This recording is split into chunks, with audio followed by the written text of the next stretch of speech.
Now, after completing chapter 3 and chapter 4, we are going to start with our new chapter, which is chapter 1. मैंने आपको पहले sequence बता दिया था कि हम किस सीक्वेंस में जाएंगे। मैंने आपको कहा था पहले हम चैप्टर 3 करेंगे, चैप्टर 4 करेंगे, और उसके बाद फिर हम चैप्टर 1 करेंगे, चैप्टर 2 करेंगे, और उसके बाद फिर जो हमारा कैलकुलस वाला पोर्शन है चैप्टर 5, 6, 7, 8, 9, हम इस तरह से मूव करेंगे। ठीक है, तो मैं चैप्टर 1 स्टार्ट करवा रहा हूँ। बहुत इंपॉर्टेंट चैप्टर है, not just from 12th class point of view, आगे हायर क्लासेस में भी ये चैप्टर बड़ा यूज होता है आपका। और 12th क्लास में भी बहुत सारे ऐसे हमारे चैप्टर्स होंगे जहाँ इसके कंसेप्ट को हम यूज करेंगे। आपके लिए कुछ नया नहीं है, आपने पहले पढ़ा हुआ है। अगर मैं रिलेशंस आपको थोड़ा याद करवाऊँ, से आपका एक सेट ए है जिसमें दो एलिमेंट है 1 और 2। ठीक है, और आपको याद होगा क्लास 11 में हमने क्रॉस प्रोडक्ट सीखा था, इसको हम कार्टेशियन प्रोडक्ट भी कहते थे। तो अगर ए का मैं ए के साथ कार्टेशियन प्रोडक्ट निकालता हूँ, लाइक 1 2 क्रॉस 1 2, तो किस तरह से हम निकालते थे? 1 1 देन 1 2 2 1 और 2 2। ओके, अब जो रिलेशन होता है आपका, उसकी जो डेफिनेशन होती है वो क्या होती है कि जो रिलेशन होता है या तो कार्टेशियन प्रोडक्ट्स के इक्वल होता है, ये जो भी रिलेशन होता है उसमें जो भी आपके एलिमेंट्स होंगे वो एग्जैक्टली इक्वल होंगे जो कार्टेशियन प्रोडक्ट्स में आपको दिखाई दे रहे हैं, या रिलेशन में जो भी एलिमेंट्स होंगे वो कार्टेशियन प्रोडक्ट्स के सबसेट की तरह होंगे। मीन जैसे कि मान लो 1 1 और 1 2, 2 1 2 2, ये आपका कार्टेशियन प्रोडक्ट है। अब हो सकता है जो रिलेशन है उसमें भी ये सारे एलिमेंट्स हैं, in that case we can say that relation is equal to cartesian product. और ये भी हो सकता है कि आउट ऑफ दीज एलिमेंट्स कुछ एलिमेंट्स जो है वो रिलेशन में हो, इन दैट केस रिलेशन जो होगा आपका सबसेट होगा कार्टेशियन प्रोडक्ट का, और यही रिलेशन की डेफिनेशन होती है। तो अगर मैं डेफिनेशन की बात करता हूँ तो डेफिनेशन क्या होती है? either relation is equal to the Cartesian product or relation is the subset of Cartesian product. Then ये भी आपने 11th क्लास में सेट चैप्टर में हमने स्टडी किया था कि सबसेट्स को किस तरह से फाइंड किया जाता है। जैसे कि ये एक सेट है जिसमें दो एलिमेंट है, अब मुझे अगर ये फाइंड करना है कि इसमें कितने सबसेट होंगे, तो इसका हमने एक फॉर्मूला स्टडी किया था 2⁻n, where n is the number of elements। और अगर आप इस सेट में देखो दो एलिमेंट है, can I say that 2⁻2 that is 4। It means ये जो सेट है इससे कितने सबसेट होंगे? 4 होंगे। और वो सबसेट कौन कौन से होंगे? एक 5, एक आपका होगा 1, एक होगा आपका 2, और एक आपका एक खुद होगा 1 2। राइट, ये क्लियर हो गया आपको? अब इसी तरह से अगर आप देखो 1 2 3 4, टोटल नंबर ऑफ सबसेट अगर मुझे फाइंड करने हो ए टू ए रिलेशन के, ए टू ए रिलेशन की टोटल नंबर ऑफ सबसेट है, total number of relation find करना हो, तो इसका भी फॉर्मूला सेम होता है 2⁻n। इसका फॉर्मूला भी क्या होता है आपका? सेम होता है 2⁻n, विच इज 2⁻4। कितने यहाँ पर ऑर्डर पेयर बने हैं? 1 2 3 4, that is 16। It mean total number of अगर रिलेशन मुझे फाइंड करना हो ए टू ए जो बन सकते हैं, कितनी तरह के रिलेशन बन सकते हैं, वो क्या होगा? 16। Means total number of relation, total number of subset formula find करने का जो आपका मेथड होता है वो भी हमारा क्या होता है? वो हमारा सेम होता है। अब अगर आप इस रिलेशन को देखो,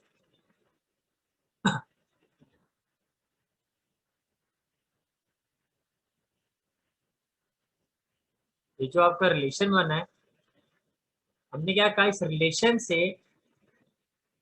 कितने सबसेट बनेंगे? 16। वो 16 सबसेट कौन कौन से होंगे ये आपके सामने पूरी लिस्ट है। एक तो 5 होगा, सभी में होता है। फिर ये सभी के सभी जो एलिमेंट्स हैं ये ऑर्डर पेयर जो है आपके, ये इंडिविजुअली, लाइक 1 1 1 2 2 1 2 2, और उसके बाद फिर दो दो का कॉम्बिनेशन, 2 2 का कॉम्बिनेशन, लाइक 1 1 1 2 1 1 2 1 1 1 2 2 1 2 2 1 1 2 2, इस तरह से होगा। अब इम्पोर्टेंट चीज जो यहाँ पे समझने वाली है वो ये है कि आप एक्सट्रीम लेफ्ट, ये जो भी आपके रिलेशन बने, सबसेट बने, एक्सट्रीम लेफ्ट और एक्सट्रीम राइट वाले को देखो। ये जो एक्सट्रीम लेफ्ट है ये क्या शो कर रहा है, फाइव। इस रिलेशन को हम कहते हैं एम्प्टी रिलेशन। इस रिलेशन को हम क्या कहते हैं, एम्प्टी रिलेशन। और एक्सट्रीम राइट ये जिसमें सारे के सारे ये इन्वॉल्व है। अब देखो यहाँ पर 1 1 1 2 2 1 2 2। तो अगर आप लास्ट रिलेशन को देखो 1 1 1 2 2 1 2 2, इसमें सारे के सारे आपके जो एलिमेंट्स हैं ये ऑर्डर्ड पेयर इन्वॉल्व है। ऐसे रिलेशन को हम कहते हैं यूनिवर्सल रिलेशन। आपके सिलेबस पॉइंट ऑफ व्यू ये आपके सिलेबस का पार्ट है, इसलिए मैं आपको बता रहा हूँ एम्प्टी रिलेशन और यूनिवर्सल रिलेशन। बाकी के जो बीच में जो ये ऑर्डर्ड पेयर्स हैं, जो भी एलिमेंट्स हैं, ये भी कोई ना कोई रिलेशन बना रहे हैं, पर वो इतना रेलिवेंट नहीं है जितना आपका ये एम्प्टी। और एम्प्टी का मतलब खाली, फायर रिलेशन। यूनिवर्सल का मतलब जितने भी ऑर्डर्ड पेयर्स हैं वो सारे के सारे अगर इंक्लूडेड होते हैं तो उसको यूनिवर्सल रिलेशन कहते हैं। टोटल ये कितने रिलेशन बनेंगे, 16 बनेंगे, जो मैं आपको बता चुका हूँ। इसको नंबर ऑफ सबसेट की तरह ही हम फाइंड करते हैं। अब यूनिवर्सल रिलेशन को अगर मैं आपको मैपिंग से समझाऊं तो यूनिवर्सल रिलेशन का मतलब क्या होता है, देखो ए टू ए आपने रिलेशन फाइंड किया था, राइट। और ए टू ए सेट के बीच में जब आपने रिलेशन फाइंड किया था तो ए सेट में कौन कौन से एलिमेंट थे, 1 2। फिर ये जो सेट ए था इसमें भी कौन से एलिमेंट थे, 1 2। जो यूनिवर्सल रिलेशन होता है उसमें देखो क्या होता है, देखो फर्स्ट केस में 1 1 के साथ रिलेशन बना रहा है, 1 1 के साथ रिलेशन बना रहा है। देन 1 2 के साथ रिलेशन बना रहा है। देन 2 जो है 1 के साथ रिलेशन बना रहा है।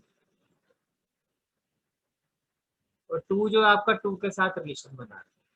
तो ऐसा रिलेशन जिसमें लेफ्ट साइड के सारे एलिमेंट राइट साइड के सारे एलिमेंट के साथ रिलेशन बनाते हैं उसको यूनिवर्सल रिलेशन कहते हैं। मीन्स 1 ने 1 के साथ रिलेशन बनाया, 1 ने 2 के साथ भी रिलेशन बनाया। देन 2 ने 1 के साथ रिलेशन बनाया, 2 ने 2 के साथ रिलेशन बनाया। तो एक ऐसा रिलेशन जिसमें लेफ्ट साइड, जैसे मैपिंग होती है ना ए टू ए, तो लेफ्ट साइड के जितने भी एलिमेंट्स हैं, लेफ्ट साइड के जो भी एलिमेंट हैं राइट साइड के सभी एलिमेंट के साथ अगर रिलेशन बनाते हैं तो इसको हम कहते हैं यूनिवर्सल रिलेशन। क्या कहते हैं, यूनिवर्सल रिलेशन। एम्प्टी में क्या होगा, इसका अपोजिट करो। लेफ्ट साइड में जो भी एलिमेंट्स हैं और राइट साइड में जो भी एलिमेंट्स हैं इनके बीच में कोई भी रिलेशन नहीं होगा, तो इसको हम क्या कहते हैं, empty relation. This is called as empty relation. ये भी क्लियर हो गया आपको।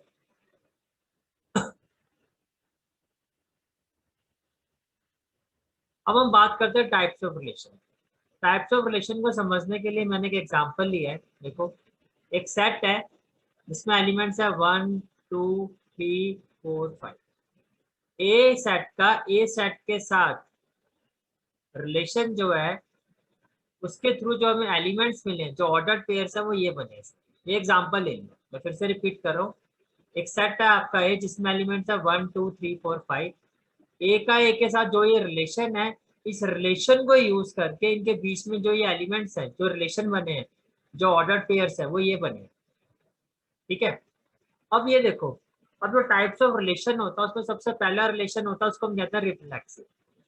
टाइप्स ऑफ रिलेशन में जो सबसे पहला रिलेशन आता है उसको हम कहते हैं रिफ्लेक्सिव रिलेशन। रिफ्लेक्सिव रिलेशन क्या होता है कि किसी भी सेट में जितने भी एलिमेंट्स हैं, किसी भी सेट में जितने भी एलिमेंट्स हैं,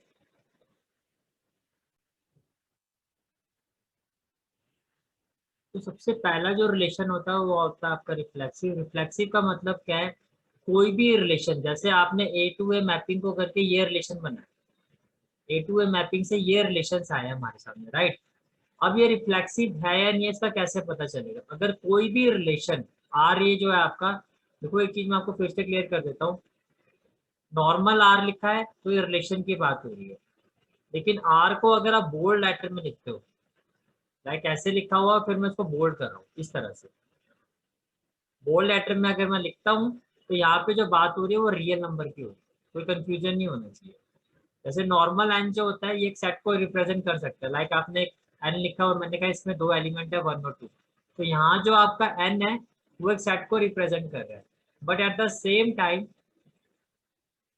अगर एन को मैं बोल्ड लेटर में या इस तरह से डबल लाइन से शो करता हूँ तो ये रिप्रेजेंट करता है आपका नेचुरल नंबर को, इसको रिप्रेजेंट करता है नेचुरल नंबर को। यहाँ तक क्लियर होगी सारी बातें, ठीक है। अब मैं बात कर रहा था टाइप्स ऑफ रिलेशन में, सबसे पहला रिलेशन होता है रिफ्लेक्सिव। देखो रिफ्लेक्सिव रिलेशन कब पॉसिबल होता है, इस सेट में जितने भी एलिमेंट है, इस सेट में जितने भी एलिमेंट्स है, अगर वो खुद के साथ रिलेशन बना रहे, जैसे देखो 1 1 के साथ रिलेशन बना रहा है, 2 2 के साथ रिलेशन बना रहा है, 3 3 के साथ रिलेशन बना रहा है, 4 4 के साथ रिलेशन बना रहा है, और 5 5 के साथ रिलेशन बना रहा है।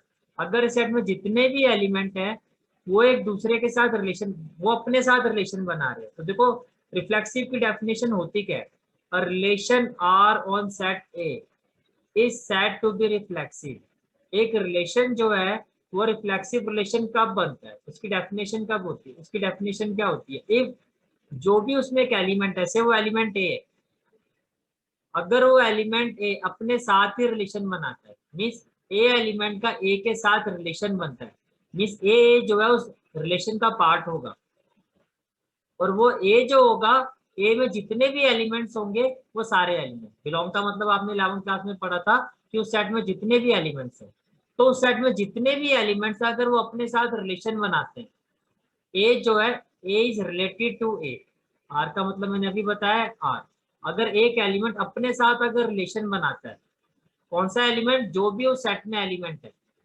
जितने भी एलिमेंट्स है, चाहे वो 4 है 5, अगर वो सारे के सारे एलिमेंट्स अपने साथ अगर एक रिलेशन बनाते हैं, तो उस रिलेशन को हम रिफ्लेक्सिव रिलेशन कहते हैं। ये क्लियर हुआ तो थम्स अप करो, कोई डाउट है तो पूछ सकते हो। भैया इधर कोने में जैसे ये ARA लिखा हुआ है, तो इधर आर रिलेशन है ना? मैंने आपको अभी बताया अगर नॉर्मल आर लिखा है तो वो रिलेशन को सिग्निफाई करता है, और अगर इसको बोल्ड लेटर में लिखते हो आप, या आप इस तरह से लिखते हो, तो वो रियल नंबर को सिग्निफाई कर रहा है। सिंपल आर लिखा हुआ तो रिलेशन है। तो क्या कह रहा है कि रिफ्लेक्सिव रिलेशन कब होता है, जब एक सेट का जो एलिमेंट है वो अपने साथ ही अगर रिलेशन बनाता है, जितने भी उस सेट में एलिमेंट्स है अगर वो अपने साथ एक रिलेशन बनाते हैं, तो ऐसे रिलेशन को हम कहते हैं रिफ्लेक्सिव रिलेशन। तो ए टू ए के बीच में ये जो रिलेशन बना है, ए टू ए के बीच में जितने भी रिलेशन बना वो यार हमें शो कर रहे हैं। इन रिलेशन को शो करके ये रिफ्लेक्सिव है या नहीं है, अब आप कैसे चेक करोगे, अगर जितने भी एलिमेंट्स हैं वो अपने साथ ही अगर रिलेशन बना रहे हैं, अगर जितने भी एलिमेंट्स अगर वो अपने साथ रिलेशन बना रहे हैं तो वो रिफ्लेक्सिव है। लाइक 1 1 के साथ बना रहे हैं, 2 2 के साथ बना रहे हैं, 3 3 के साथ बना रहे हैं, 4 4 के साथ बना रहे हैं, 5 5 के साथ बना रहे हैं, तो ये रिफ्लेक्सिव है। ओके। अब नेक्स्ट टाइप जो आती है वो आती है सिमेट्रिक। सिमेट्रिक देखो आपके लिए नया वर्ड नहीं है, छोटी क्लासेस से सिमेट्रिक पढ़ते आ रहे हैं।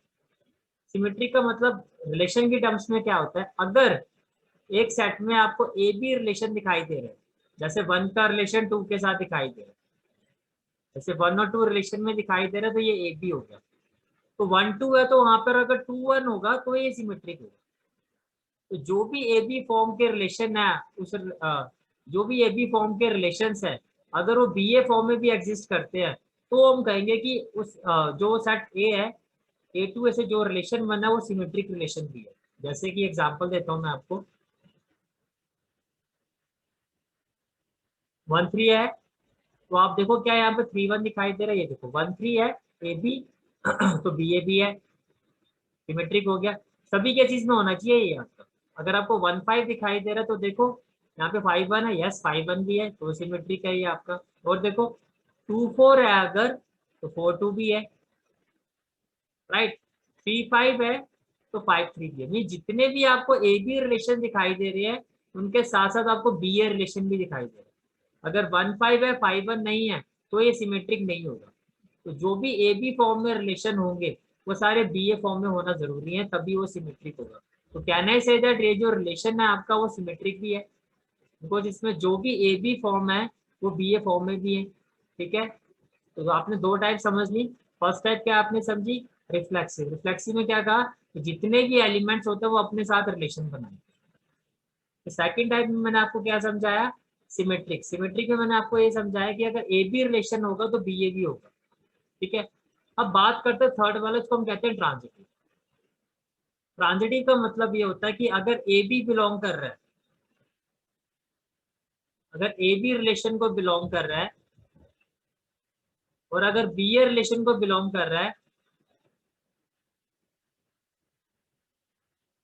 ये तो गिवन कंडीशन है। देन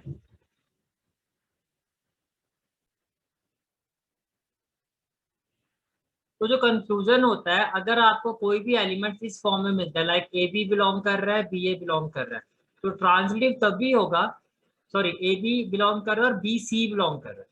अगर ए बी बिलोंग कर रहा है, बी सी बिलोंग कर रहा है, देन अब कंडीशन ये है कि अगर ए सी भी बिलोंग करेगा, अगर ए सी भी बिलोंग करेगा तो ये आपका ट्रांजिटिव होगा। मीन्स ट्रांजिटिव होने के लिए पहले तो जरूरी ये है कि ये दोनों फॉर्म्स होनी चाहिए। लाइक अगर मैं कहता हूँ 1 2 बिलोंग कर रहा है और फिर मैं कहता हूँ 2 3 बिलोंग कर रहा है, तो it means what I say that A B belongs to R and B C belongs to R. तो पहले तो ए बी और बी सी वहां पर होना जरूरी है। टेस्टिंग कंडीशन तभी होगी जब ए बी और बी सी आपको इस फॉर्म में मिलेगा, लाइक ए बी और बी सी। अब अगर 1 3 भी बिलोंग करता है तो आप कहोगे ट्रांजिटिव है। जैसे कि अगर आप यहाँ देखो, यहाँ आपको 1 3 दिखाई दे रहा है, तो से ही आपका हो गया ए बी, राइट। अब मैं अगर 1 3 बी, आपको बी सी भी दिखाई दे रहा है, 1 3 3 1, ये हो गया बी सी। तो कैन आई से दैट ए सी भी बिलोंग कर रहा है 1 1, देखो कर रहा है ना 1 1 बिलोंग। एक कंडीशन ही होगी। चलो और मैंने कहा सभी केसेस में वो एप्लीकेबल होने, लाइक इधर देखो 1 5 बिलोंग कर रहा है, अब 5 के साथ देखो 5 3 भी बिलोंग कर रहा है ना। तो ये हो गया आपका ए बी, ये हो गया आपका बी सी।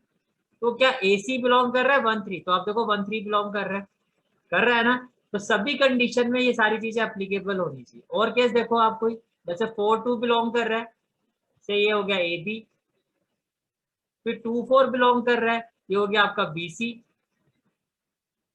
तो 2 4 बिलोंग कर रहा है तो ये क्या हो गया आपका बी सी। अब ए सी क्या होगा, ए सी आपका क्या होगा 4 4, तो देखो 4 4 बिलोंग कर रहा है ना, तो ये ट्रांजिटिव भी है। तो समझ में आ गया।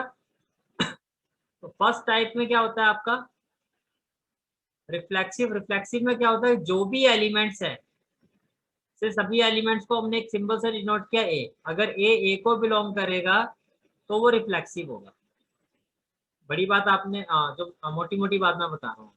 सिमेट्रिक में हमने क्या सीखा कि अगर ए बी बिलोंग कर रहा है और बी ए बिलोंग कर रहा है तो वो सिमेट्रिक होगा। ये भी क्लियर हो गया आपको, ठीक है। फिर ट्रांजिटिव में आपने क्या सीखा कि अगर ए बी बिलोंग कर रहा है, एट द सेम टाइम अगर बी सी बिलोंग कर रहा है तो आपका ए सी भी बिलोंग करेगा। तो अगर पहले तो ये कंडीशन होना जरूरी है, ये गिवन कंडीशन है, ए बी और बी सी होगा तभी आप चेक करोगे ए सी। अगर A B B C form है और उसके बाद अगर ए सी बिलोंग नहीं कर रहा है तो आप क्या कहोगे कि वो ट्रांजिटिव नहीं है। लेकिन ये चीज तभी आप बता सकते हो जब ए बी और बी सी आपको गिवन हो। यहाँ तक क्लियर हो गया, ठीक है, ओके।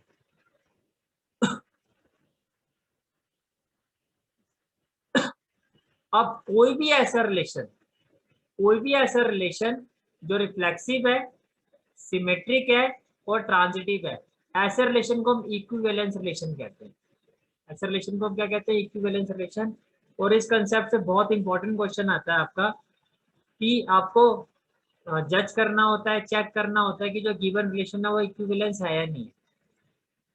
इसका मतलब आपको क्या चेक करना है कि क्या वो रिफ्लेक्सिव है। रिफ्लेक्सिव की कंडीशन क्या है कि जितने भी एलिमेंट्स है वो अपने साथ बिलोंग करेंगे। ए जैसे 2 है तो 2 के साथ बिलोंग करेगा, 3 है तो 3 के साथ बिलोंग करेगा। सिमेट्री के लिए क्या कहा, अगर ए बी बिलोंग कर रहा है तो बी ए भी बिलोंग करेगा। और ट्रांजिटिव के लिए मैंने क्या कंडीशन बताई कि अगर ए बी बिलोंग करता है, बी सी बिलोंग करता है, ये गिवन कंडीशन है, तो ए सी भी बिलोंग करेगा तभी वो ट्रांजिटिव है। लाइक अगर 3 1 रिलेशन को बिलोंग कर रहा है, 1 3 बिलोंग कर रहा है, तो ए सी क्या हो गया 3 3, तो वो भी बिलोंग करेगा। और देखो अगर 1 3 बिलोंग कर रहा है, 3 5 बिलोंग कर रहा है, ए बी बिलोंग कर रहा है, बी सी बिलोंग कर रहा है, तो ए सी 1 5 भी बिलोंग करेगा। समझ में आ गया, ठीक है। अब इसके बाद एक इंपॉर्टेंट कंसेप्ट आता है, वो कंसेप्ट क्या है मैं आपको क्लैरिफाई कर देता हूँ। An important property of an equivalence relation is that it divides the set into pairwise disjoint or mutually disjoint subset. अब इसका मतलब क्या है, मैं आपको पहले क्वेश्चन से दिखाता हूँ। देखो, अगर आप इस रिलेशन को देखो और मैं अगर आपसे ये पूछूं कि ये जो वन एलिमेंट है हमारा, वन जो है किस किस एलिमेंट से रिलेट कर हुआ है, अगर आप इस रिलेशन में देखो तो फिर मैं आपसे पूछूं इस रिलेशन को देख के बताओ वन एलिमेंट जो है किस किस एलिमेंट से रिलेट हुआ है। एक तो वन वन के साथ रिलेट हुआ है, राइट। एक वन का वन के साथ ठीक है, रिलेशन, 1 वन का 3 और 5। थ्री के साथ बना है, और एक वन का रिलेशन बना है फाइव के साथ। अब इसी तरह से अगर मैं टू एलिमेंट्स का पूछूं कि टू एलिमेंट ने किस किस एलिमेंट के साथ रिलेशन बना है, टू का रिलेशन एक तो देखो टू के साथ बना है, राइट। और ये टू का रिलेशन जो है आपका फोर के साथ बना है। अब ऐसे अगर मैं आपसे पूछूं थ्री एलिमेंट जो है उसका किस किस के साथ रिलेशन बना है, थ्री का रिलेशन एक तो वन के साथ बना है, थ्री का रिलेशन थ्री के साथ बना है, और थ्री का रिलेशन जो है आपका फाइव के साथ बना है, राइट। अब अगर मैं आपसे पूछूं फोर एलिमेंट का रिलेशन किस किस के साथ बना है,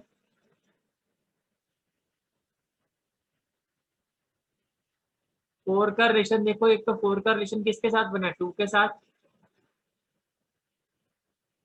और एक फोर का रिलेशन बना है फोर के साथ, और फाइव, फाइव का रिलेशन किसके साथ बना है, फाइव का रिलेशन तो वन के साथ,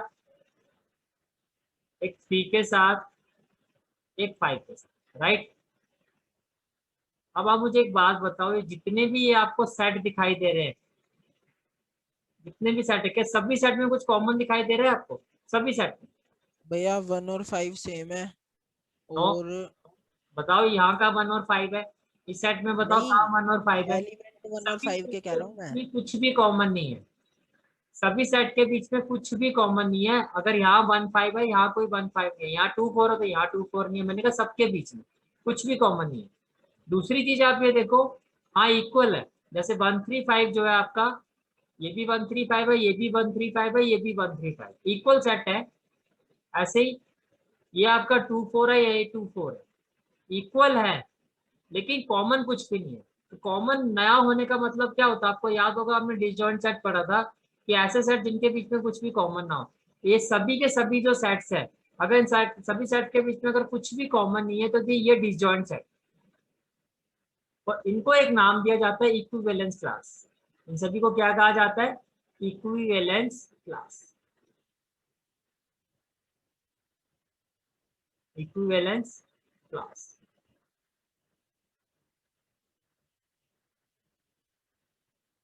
These are called as equivalence class, equivalence class. अच्छा दूसरी बात, अगर मैं आपको ये कहता हूँ कि इन सभी सेट का आप यूनियन निकालो, अगर मैं आपको ये कहता हूँ इन सभी सेट का आप यूनियन निकालो तो यूनियन क्या होगा, देखो one three five two four, कहने से दैट इसके इक्वल है। सेट में आपको पता आगे पीछे एलिमेंट होने से कोई फर्क नहीं पड़ता, ये एग्जैक्टली इसके इक्वल आ गया ना। तो ये भी एक इंपॉर्टेंट रिलेशन होता है। अगर कोई रिलेशन इक्विवेलेंस होता है, अगर कोई भी रिलेशन इक्विवेलेंस होता है तो उनकी इक्विवेलेंस क्लास को लेके जो उनका यूनियन होगा वो उसके इक्वल ही होगा। जब आप इक्विवेलेंस क्लासेस का उसका जब आप यूनियन निकालोगे तो वो सेट के इक्वल ही आएगा। समझ में आ गया? ठीक है, देखो जो चीज मैं आपको समझा, भैया इक्विवेलेंस होता है तीनों का। मैंने आपको ये कहा अगर कोई भी रिलेशन इक्विवेलेंस होता है तो उसकी जो इक्विवेलेंस क्लासेस होती हैं वो सबसेट्स में डिवाइड हो जाती है, और जो सारे के सारे सबसेट होते हैं वो डिसजॉइंट होते हैं, मीन सबके बीच में कोई कॉमन कुछ भी नहीं होता है। लेकिन अगर उन सभी इक्विवेलेंस क्लासेस का कोई भी इक्विवेलेंस क्लासेस है वो छोटे छोटे सबसेट्स में डिवाइड हो जाती है। मीन्स अगर कोई भी रिलेशन इक्विवेलेंस है तो उसके जो एलिमेंट जो रिलेशन बनाते हैं ये सारे के सारे जो इन सभी को कहा जाता है इक्विवेलेंस क्लासेस। एक इक्विवेलेंस रिलेशन में जितने भी एलिमेंट्स होते हैं वो पर्टिकुलर सेट के एलिमेंट के साथ जो भी रिलेशन बनाते हैं इन सभी को कहा जाता है डिसजॉइंट सेट, और ओवरऑल इनको कहा जाता है इक्विवेलेंस क्लासेस। और इन इक्विवेलेंस क्लासेस का अगर आप यूनियन निकालते हो तो वो इक्विवेलेंस रिलेशन के इक्वल ही आएगा। अब समझ में आया? क्लियर है? ठीक है, तो ठीक है, अब हम क्वेश्चन स्टार्ट करते हैं। फर्स्ट क्वेश्चन देखो क्या है आपका।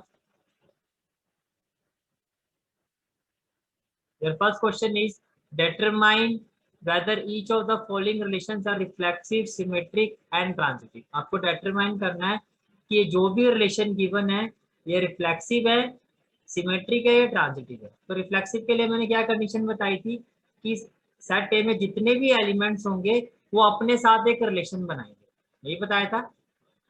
रिफ्लेक्सिव के लिए क्या कंडीशन बताई थी, जितने भी एलिमेंट्स है लाइक 1 तो 1 1 के साथ रिलेशन बनाएगा, 2 2 के साथ, ऐसे 1 से लेके 14 के सारे एलिमेंट्स अपने साथ रिलेशन बनाएंगे। सिमेट्री के लिए क्या कंडीशन बताई थी कि अगर ए बी बिलोंग कर रहा है तो बी ए भी बिलोंग करेगा। लाइक अगर 1 3 रिलेशन में है तो 3 1 भी होना चाहिए, 2 3 रिलेशन में है तो 3 2 भी होना चाहिए। और ट्रांजिटिव के लिए क्या कहा, अगर ए बी बिलोंग कर रहा है और बी सी बिलोंग कर रहा है तो ए सी भी बिलोंग करेगा। ये सारी चीजें आपको बताई थी। तो देखो फर्स्ट पार्ट में ये सेट ए है और relation R in the set A defined as, relation क्या है मीन्स मैंने आपको अभी कहा कि जो रिलेशन है वो किसका, ए का ए के साथ है। मैपिंग कैसी होगी, ए टू ए। तो जो रिलेशन है ए टू ए वो क्या है, ए का ए के साथ जो रिलेशन है वो ये है कि इसमें जो भी ऑर्डर पेयर होगा एक्स वाई का उनके बीच में रिलेशन क्या होगा कि 3x माइनस फाइव जो है जीरो के इक्वल है। 3x माइनस फाइव जो है आपका वो जीरो के क्या होगा, इक्वल होगा। अब पहले हम रिलेशन बनाते हैं। देखो रिलेशन कैसे बनेगा, ए टू ए। रिलेशन क्या बनेगा, ए टू है। अब ए में जो एलिमेंट है वो क्या है, 1 2 3 अप टू 14। अब बहुत ध्यान से देखना, अगर मैं x की जगह 1 रखता हूँ तो 3 1 से क्या होगा 3, तो कहने से दैट y की वैल्यू 3 होगी तभी ये 0 होगा। तो 1 के साथ 3 का रिलेशन बन गया, समझ में आ गया? चलो ठीक है, अब आगे देखो। अगर मैं x के साथ 2 रखता हूँ तो 3 2 से क्या होगा 6, तो y की जगह 6 होगा तभी ये 0 आएगा। तो 2 के साथ 6 का रिलेशन हो गया। Then in place of A X अगर मैं 3 पुट करता हूँ तो 3 3 जा 9, तो y के साथ 9 होना चाहिए तभी 9 माइनस 9 0 होगा। तो 3 के साथ 9 हो गया। देन अगर मैं x के साथ 4 रखता हूँ तो 4 3 जा 12, तो y के साथ 12 हो गया। तो 12 माइनस 12 हो गया। नाउ अगर मैं x की जगह क्या रखता हूँ 5, तो 5 3 जा 15। क्या यहाँ आपको 15 दिखाई दे रहा है? इसका मतलब 5 वाला रिलेशन हम नहीं बना सकते। जो भी रिलेशन बनाओगे उसकी लिमिट है। जो भी रिलेशन बनेंगे इन्हीं एलिमेंट से बनेगा। 15 आपके पास नहीं है तो 15 पॉसिबल नहीं है। ठीक है, तो इट मीन्स ये 4 रिलेशन हो गए। अब मुझे बताओ क्या 1 का 1 के साथ रिलेशन दिखाई दे रहा है आपको? क्या 2 का 2 के साथ रिलेशन दिखाई दे रहा है? नहीं दिखाई दे रहा ना। इसका मतलब ये रिफ्लेक्सिव तो नहीं हो सकता। अब दूसरा देखो, आपका 1 3 तो बिलोंग कर रहा है, ए भी तो बिलोंग कर रहा है, क्या 3 1 दिखाई दे रहा है आपको कहीं? क्या इस रिलेशन में 3 1 है? इट मीन ए भी बिलोंग कर रहा है पर बी ए बिलोंग नहीं कर रहा, तो ये सिमेट्रिक भी नहीं है। अच्छा अब ट्रांजिटिव चेक करते हैं। देखो 1 3 हो गया ए बी और 3 9 हो गया बी सी। मैंने कहा था अगर ए बी और बी सी तो होना चाहिए, वो आपको दिखाई दे रहा है। अब कंडीशन क्या है कि ए सी भी होना चाहिए। तो क्या 1 और 9 दिखाई दे रहा है रिलेशन में आपको? अगर ए बी बी सी है तो क्या ए सी दिखाई दे रहा है? ट्रांजिटिव की कंडीशन क्या है कि अगर ए बी बिलोंग कर रहा है और अगर बी सी बिलोंग करता है तो ए सी भी बिलोंग करना चाहिए। गिवन कंडीशन तो मिल गई कि ए बी है और बी सी है, पर क्या ए सी दिखाई दे रहा है आपको? नहीं दिखाई दे रहा। तो ये ट्रांजिटिव भी नहीं है। तो देखो कैसे लिखोगे, 1 1 2 2 3 3 अप टू 14 14। कोई भी ऐसा एलिमेंट जो है अपने साथ इमेज नहीं बना रहा और सबकी होनी चाहिए, यहाँ तो एक भी नहीं है, ये रिफ्लेक्सिव नहीं है। फिर आपने क्या कहा 1 3 बिलोंग कर रहा है मीन्स ए बी तो बिलोंग कर रहा है, पर 3 1 बी सी बिलोंग नहीं कर रहा है, तो ये सिमेट्रिक भी नहीं है। फिर आपने क्या कहा दैट 1 3 बिलोंग कर रहा है that is A B, 3 9 belong कर रहा है that is B C, but A C belong नहीं कर रहा है। कंडीशन थी ए सी पर, तो ये ट्रांजिटिव भी नहीं है। फर्स्ट पार्ट क्लियर हो गया, कैसे चेक करते हैं। पहले जो गिवन कंडीशन है उसे रिलेशन बनाओगे। रिफ्लेक्सिव के लिए क्या चेक करना है कि जितने भी एलिमेंट्स हैं उस सेट में उनका क्या उनके साथ ही कोई रिलेशन बना है, जैसे 1 का 1 के साथ, 2 का 2 के साथ, तो वो रिफ्लेक्सिव होगा सभी एलिमेंट्स का। और अगर ए बी बिलोंग कर रहा है तो क्या बी सी बिलोंग कर रहा है, अगर ए बी बिलोंग करता है फिर बी सी भी बिलोंग करता है तो वो सिमेट्रिक भी है। और ट्रांजिटिव के केस में क्या होता है, ए बी बिलोंग कर रहा है, बी सी बिलोंग कर रहा है, ये तो गिवन होना चाहिए। कंडीशन क्या है, फिर ए सी भी बिलोंग करना चाहिए। अब इसी को हम सेकंड पार्ट में देखते हैं। Relation R in the set N. अब देखो एन को बोल्ड लेटर में लिखा हुआ है ना, इसका मतलब यहाँ पे एन किसको रिप्रेजेंट कर रहा है, यहाँ जो एन है आपका वो नेचुरल नंबर को रिप्रेजेंट कर रहा है, समझ में आ गया। एंड बोल्ड लेटर में लिखा हुआ है नेचुरल नंबर को रिप्रेजेंट कर रहा है। मीन्स यहाँ पर जो दो सेट के बीच का रिलेशन है वो क्या है, natural number two natural number. और यहाँ पर जो दो सेट के बीच में रिलेशन था वो क्या था, इन एलिमेंट्स से इन एलिमेंट्स के साथ। यहाँ पे एलिमेंट्स की बनी है, यहाँ पे उसने ऐसे बता दिया कि नेचुरल नंबर का नेचुरल नंबर के साथ रिलेशन, और वो रिलेशन किस कंडीशन पे बनेगा, इस कंडीशन पे कि जो ऑर्डर्ड पेयर होंगे एक्स वाई का उनके बीच में रिलेशन क्या होगा कि जो वाई एलिमेंट होगा वो एक्स प्लस 5 के इक्वल होगा। बट कंडीशन क्या दी गई है कि एक्स की वैल्यू आपको 4 से कम रखनी है। अब नेचुरल नंबर में 4 से कम कौन कौन से नंबर होंगे, 1 2 3, 1 2 3 होंगे ना, राइट। तो देखो फर्स्ट ऑफ ऑल जो आपका सेकंड पार्ट है इसमें रिलेशन किसका है, natural number two natural number. ये क्लियर हो गया, इसको थोड़ा बोल्ड में लिखोगे आप, एग्जाम में इन चीजों का ध्यान रखना, इन्हीं चीजों के मार्क्स कटते हैं फिर। नेचुरल नंबर की प्रेजेंटेशन थोड़ा बोल्ड लेटर में करोगे, ठीक है। और मैंने आपको ये भी बताया था आप ऐसे भी लिख सकते हो, आप इसको इस तरह से भी लिख सकते हो, ठीक है। अब x जो है 4 से छोटा होगा, तो 4 से छोटा होने का मतलब x की वैल्यू क्या हो सकती है, 1 2 3। तो देखो अगर मैंने x की जगह, अगर मैं x की जगह 1 रखूंगा तो y क्या होगा 6, तो 1 के साथ 6। अगर x की जगह मैं 2 रखूंगा तो y की वैल्यू क्या होगी, 2 + 5 7, तो 2 7। अगर x की जगह मैं 3 रखूंगा तो y क्या होगा, 3 + 5 8। यहाँ तक क्लियर हो गया। अब अब देखो क्या वन वन की इमेज 1 के साथ दिखाई दे रही है, भाई एक्स आपका क्या था 1 2 3, क्या 1 के साथ 1 आपको दिखाई दे रहा है रिलेशन में, क्या 2 के साथ 2 का रिलेशन दिखाई दे रहा है, 3 के साथ 3 का रिलेशन दिखाई दे रहा है। तो इससे एक चीज तो क्लियर होगी कि भाई ये रिफ्लेक्सिव तो नहीं हो सकता, ये रिफ्लेक्सिव नहीं हो सकता। अब सिमेट्रिक देखो 1 6 तो है, क्या आपको 6 1 दिखाई दे रहा है, ए बी है तो बी ए भी होना चाहिए, वो भी नहीं है तो सिमेट्रिक भी नहीं हो सकता। अब ट्रांजिटिव की बात करते हैं। ट्रांजिटिव के लिए मैंने कंडीशन क्या कही थी, अगर ए बी है तो पहली चीज तो बी सी होना चाहिए। क्या यहाँ पे बी सी दिखाई दे रहा है,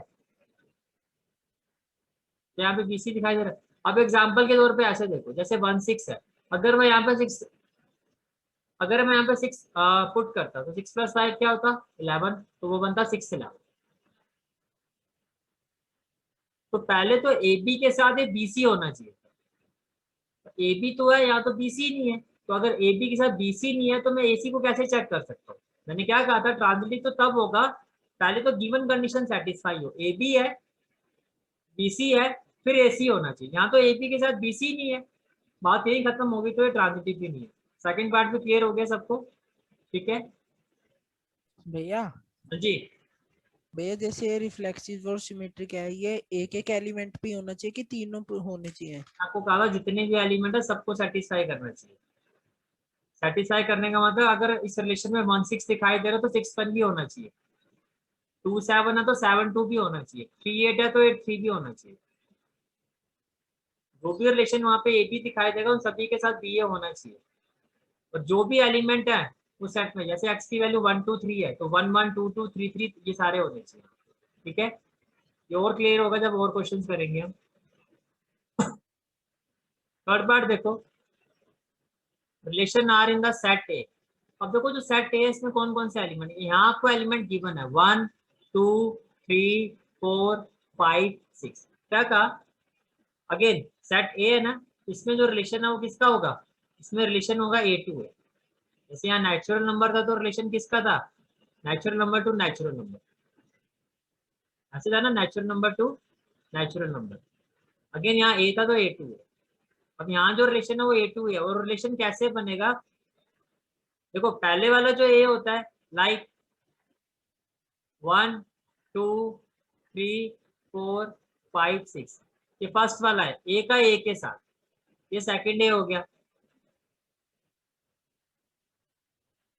1 2 3 4 5 6, ये आपने 11वीं क्लास में भी स्टडी किया था। पहले सेट के जो एलिमेंट होते हैं ये एक्स को बिलोंग करते हैं, और सेकंड वाले जो होते हैं वाई को बिलोंग करते हैं। तो क्लियर है ना आपको? तो एक्स और वाई के बीच में जो रिलेशन है वो क्या है कि जो वाई एलिमेंट है वो एक्स से डिविजिबल होगा। तो देखो फर्स्ट एलिमेंट 1 है, कैन आई से दैट 1 1 से डिविजिबल होगा? 1 1 से डिविजिबल होगा, तो पहला रिलेशन बन गया आपका 1 का 1 के साथ। अब 2 की बात करते हैं, 2 1 से भी डिविजिबल होगा, 2 2 से भी डिविजिबल होगा। तो कैन आई से दैट, तो एक्स से क्या आ रहा है 1 2,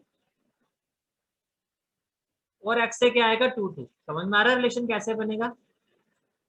अब देखो 3 आपका y एलिमेंट है, y डिविजिबल बाय x। अब 3 यहाँ पर कौन कौन से x एलिमेंट से डिविजिबल होगा? 3 1 से डिविजिबल होगा, 3 3 से डिविजिबल होगा, राइट? तो x से 1, y से 3, x से 3, y से 3। ऐसे 4 के केस में क्या होगा? 1 2 4। 5 के केस में क्या होगा? 1 5। 6 के केस में क्या होगा? 1 2 3 6। कुछ समझ में आया रिलेशन कैसे बनेगा? ये डिविजिबल क्या होता है, मतलब 2 इसकी टेबल में आना चाहिए? डिविजिबल का मतलब ये होता है, अब 8 जो है 4 से डिविजिबल है। डिविजिबल का मतलब ये होता है कि y के जो भी एलिमेंट है वो किस किस से डिवाइड हो जाएंगे। ये जो 2 है वो 1 से भी डिवाइड हो जाएगा, 2 2 से भी डिवाइड हो जाएगा। 3 किस किस से डिवाइड हो जाएगा? 1 भी 3 को डिवाइड कर देगा, 3 को 3 भी डिवाइड कर देगा। जो बाहर वाला एलिमेंट है आपका ये x है, और ये आपका y होगा। इस तरह से आपको ऑर्डर पेयर बनाना है।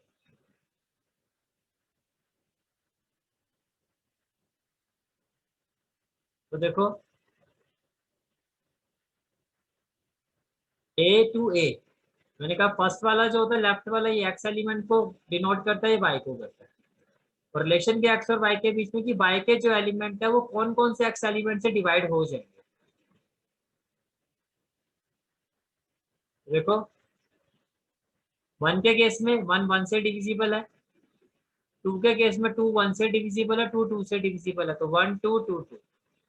3 को कौन कौन डिवाइड करेगा? 3 को 1 डिवाइड करेगा, 3 3 से डिवाइड होगा, तो 1 3 3 3। 4 के केस में देखो 4 1 से डिवाइड होगा, 2 से डिवाइड होगा, 4 से डिवाइड होगा, तो 1 4 2 4 4 4। 5 के केस में 5 1 से डिवाइड होगा, 5 से डिवाइड होगा, तो 1 5 5 5।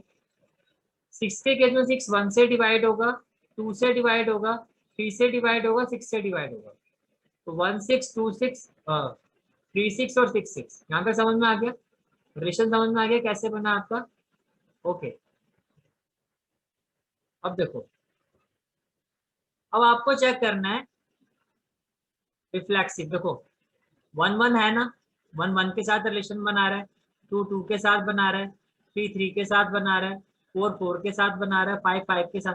जितने भी एलिमेंट है सब अपने साथ रिलेशन बना रहे हैं ना, तो ये रिफ्लेक्सिव है। यहाँ तक कोई डाउट?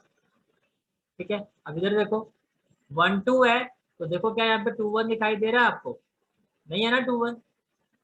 ए बी तो है पर बी ए नहीं है। लाइक 1 3 है, तो यहाँ पे 3 1 दिखाई दे रहा है, तो ये सिमेट्रिक नहीं है, कोई सिमेट्रिक आपका नहीं है। अब ट्रांजिटिव चेक करते हैं। देखो देखो 1 2 दिखाई दे रहा है आपको, 2 4 भी दिखाई दे रहा है, तो ए बी है बी सी है, तो क्या ए सी दिखाई दे रहा है? 1 4 है यहाँ पे, देखो 1 4 भी है ना 1 4। और देखो 1 3 हो गया आपका ए बी, और इसके बाद 3 6 हो गया आपका बी सी। ए बी 1 3 के साथ रिलेशन बना रहा है, 3 6, तो क्या आपको 1 6 दिखाई दे रहा है? 1 6 दिखाई दे रहा है, तो ये ट्रांजिटिव की पैरामीटर को सेटिस्फाई कर रहा है, ये ट्रांजिटिव है। ये रिफ्लेक्सिव की कंडीशन को सेटिस्फाई कर रहा है कि सभी एलिमेंट्स अपने साथ रिलेशन बना रहे हैं, बट सिमेट्री की कंडीशन सेटिस्फाई नहीं हो रही है। अब इसमें कोई डाउट है तो आप पूछ सकते हो। क्लियर है? ओके।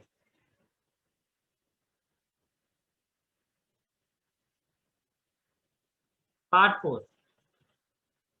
4 देखो, relation R in the set z of all integers defined as. अब यहाँ आपको क्या कहा गया कि जो रिलेशन है वो इंटीजर्स का इंटीजर। अब यहाँ पे देखो जेड को भी देखो बोल्ड लेटर्स में लिखा गया है, देखो तो दिखाई दे रहा होगा इस तरह से।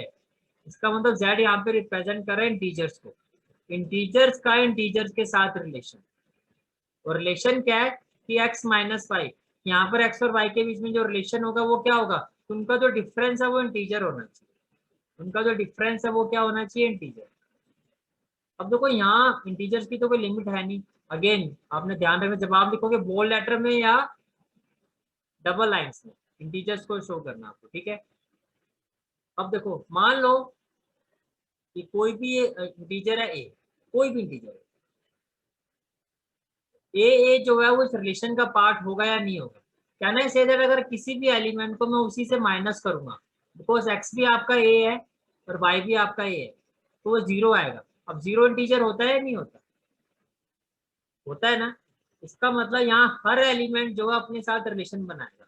कोई भी एलिमेंट को मैं इस रिलेशन में रखूंगा वो ए वाली कंडीशन को सेटिस्फाई करेगा। आप इंटीजर्स में 3 ले लो, तो 3 माइनस 3 क्या होगा, जीरो, तो जीरो इंटीजर होता है। इट मीन हर एलिमेंट अपने साथ रिलेशन बनाएगा, तो ये रिफ्लेक्सिव है। ये जो रिलेशन है वो रिफ्लेक्सिव है, ये समझ में आ गया आपको, ठीक है। अच्छा एक और एग्जांपल देखो, मैंने एग्जांपल लिया 1 2। अब अगर मैं 1 माइनस 2 करूंगा तो क्या रिटर्न करेगा, -1। और आपको पता है नेगेटिव पॉजिटिव सारे इंटीजर्स होते हैं। अच्छा फिर मैंने लिया 2 1, 2 1 क्या होगा, 2 माइनस 1, ये भी 1 आएगा, ये भी इंटीजर होता है। इट मीन ए बी भी बिलोंग करेगा, बी ए भी बिलोंग करेगा हर केस में। तो इसका मतलब ये जो रिलेशन है आपका ये सिमेट्रिक भी है। सिमेट्रिक का मतलब ए बी बिलोंग करेगा, why because A minus B एक इंटीजर है, और बी ए बिलोंग करेगा बिकॉज बी माइनस ए की जो वैल्यू आएगी, देखो से ए माइनस बी इंटीजर है, मीन्स वो जेड के इक्वल, इसके इक्वल है जेड के। तो बी माइनस ए को मैं माइनस लिखूंगा तो ए माइनस बी लिख सकता हूँ ना। बी माइनस ए में से अगर मैं माइनस कॉमन ले लूँ तो वो क्या होगा, ए माइनस बी। और ए माइनस बी आपका इंटीजर है, तो इंटीजर पॉजिटिव भी होता है और नेगेटिव भी होता है। तो it means A B B A दोनों कंडीशन सेटिस्फाई हो, दोनों कंडीशन क्या हो रही है आपकी, सेटिस्फाई, ठीक है। ट्रांजिटिव के केस में देखो ए बी बिलोंग कर रहा है, बी सी बिलोंग कर रहा है। अब ये तो होती है कि ये तो गिवन कंडीशन होती है कि हमने कहा कि ए बी भी बिलोंग करेगा, बी सी भी बिलोंग करेगा। फिर कोई भी दो नंबर ले लो, उनका जो डिफरेंस होगा वो इंटीजर होगा, चाहे वो ए बी हो चाहे बी सी। अब मान लो ए बी अगर इस रिलेशन को सेटिस्फाई करेगा तो ए माइनस बी एक इंटीजर है जिसको मैंने मान लिया एम। हमने ये मान लिया कि जो ए माइनस बी इंटीजर है वो किसके इक्वल है, एम के इक्वल। Is it clear. ऐसे बी सी भी बिलोंग कर रहा है इस रिलेशन को, इसका मतलब जो बी माइनस सी है वो भी एक इंटीजर होगा। तो हमने ये मान लिया जो बी माइनस सी है ये भी एक इंटीजर है और जिसकी वैल्यू होगी एन। यहाँ तक क्लियर हो गया। अब अगर ये ट्रांजिटिव है, अगर ये ट्रांजिटिव है तो किस कंडीशन को सेटिस्फाई करेगा। अब ए सी पर चेक करते हैं, ए माइनस सी। अब इसको चेक करने के लिए मैंने क्या किया, बी को प्लस किया, बी को माइनस किया। मैंने क्या किया, बी को प्लस किया, बी को माइनस। मैं चेक करूंगी क्या ए सी बिलोंग करेगा। देखो क्या मैं इसको ऐसे लिख सकता हूँ, ए माइनस बी, ये ऊपर वाली इक्वेशन को क्या मैं ऐसे लिख सकता हूँ, देखो ए माइनस बी और बी माइनस सी, सेम चीज है ना, ए माइनस बी और बी माइनस सी। अब ए माइनस बी आपका एक इंटीजर था एम, बी माइनस सी भी आपका एक इंटीजर था एन। दो इंटीजर्स को प्लस करोगे तो भी इंटीजर्स ही रिटर्न होगा, दो इंटीजर्स को अगर आप प्लस करते हो तो इंटीजर्स ही रिटर्न करेगा। As M and N both are integers, M और एन दोनों इंटीजर्स है, तो जो उनका सम होगा वो भी एक इंटीजर होगा, वो भी क्या होगा आपका, एक इंटीजर होगा। तो ए माइनस सी जो है वो भी आपका एक इंटीजर ही होगा, दैट इज ए सी जो है वो इसको बिलोंग करेगा। समझ में आ गया यहाँ तक, ठीक है। लास्ट पार्ट, लास्ट पार्ट देखो क्या है, relation R in the set A of human being in a town at a particular time given by. यहाँ पर जो सेट ए है उसके जो एलिमेंट है वो सारे के सारे ह्यूमन बीइंग्स है जो एक ही शहर में रहते हैं। अब इस चीज को लेके आपको ये 5 पार्ट्स गिवन है। तो देखो वन बाय वन चेक करते हैं। फर्स्ट रिलेशन क्या दिया गया है इन लोगों के बीच में जो एक ही शहर में एक ही टाउन में रहते हैं, कि एक्स और वाई एक ही जगह पे काम करते हैं। तो इस रिलेशन को चेक करो, ये रिफ्लेक्सिव सिमेट्रिक और इक्विवेलेंस है कि नहीं, ट्रांजिटिव है कि नहीं है। देखो अगर मैं रिफ्लेक्सिव चेक करता हूँ ए, तो मैं और मैं एक ही जगह पे काम करेंगे ना, कंडीशन सेटिस्फाई हो रही है। भाई मैं और मैं यहीं बैठा हूँ ना, मैं भी यहीं बैठा हूँ और वो भी यहीं बैठा हुआ है, तो रिफ्लेक्सिव तो है। लॉजिकली सोच के देखो भाई, ये तो रिफ्लेक्सिव होगा। अच्छा देखो, अब अगर मैं कहता हूँ ए और बी एक ही जगह पे काम करते हैं, तो बी और ए भी तो एक ही जगह पे काम करते हैं, बात तो एक ही है।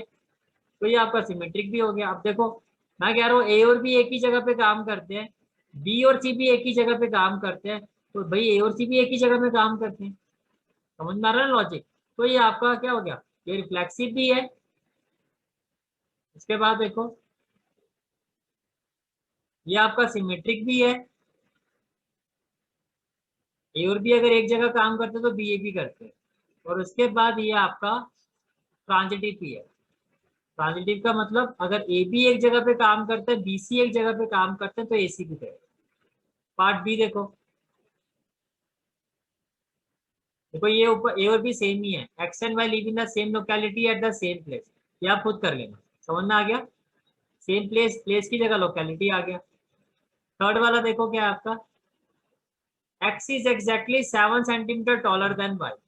Okay, X is exactly 7 centimetre taller than Y. इसका क्या मतलब है? क्या मैं अपने आप से 7 सेंटीमीटर बड़ा हो सकता हूँ?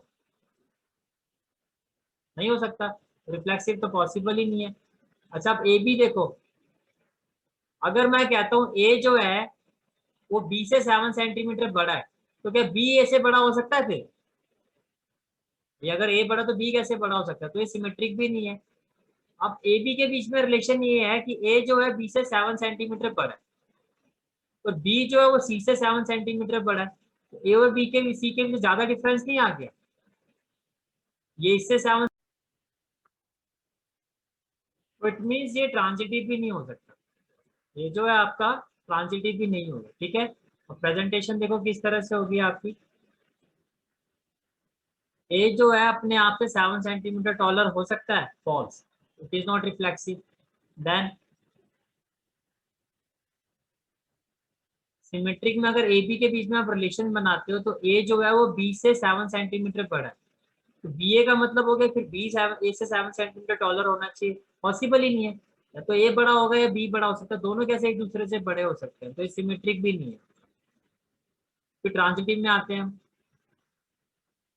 ट्रांजिटिव में क्या है आपका, ए जो है वो बी से 7 सेंटीमीटर बड़ा है, तो बी सी के केस में बी जो है वो सी से बड़ा है।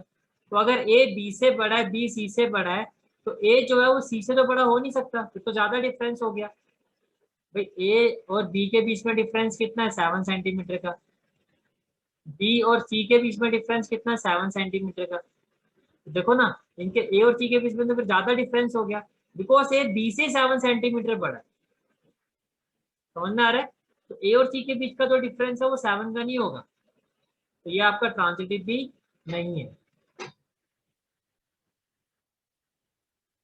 अब बी वाला केस देखो, बी में क्या रिलेशन दिया हुआ है एक्स और वाई के बीच में, कि एक्स जो है, X is a wife of Y, X is a wife of Y. तो रिफ्लेक्सिव देखो, तो क्या ए, एक इंसान अपने, जैसे ए, क्या ए इज ए वाइफ ऑफ ए हो सकता है?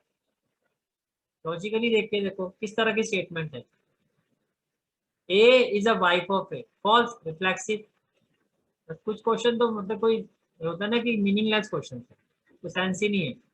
सिमेट्रिक में देखो, ए बी के बीच में रिलेशन है, चलो ये चीज समझ में आ रहा है कि ए बी के बीच में रिलेशन है, ए जो है बी की वाइफ है, ठीक है। तो क्या बी फिर ए की वाइफ हो सकता है? पॉसिबल ही नहीं है। या तो भाई ए बी की वाइफ होगी या बी ए की वाइफ होगी, सिमेट्रिक भी नहीं है आपका। ऐसे ही देखो ट्रांजिटिव के केस में, देखो ट्रांजिटिव के केस में क्या है आपका, ए बी, ए जो है बी की वाइफ है, बी सी, तो फिर क्या बी सी की वाइफ हो सकती है? नहीं है ना पॉसिबल, तो ये ट्रांजिटिव भी नहीं है। समझ में आ गया? ठीक है।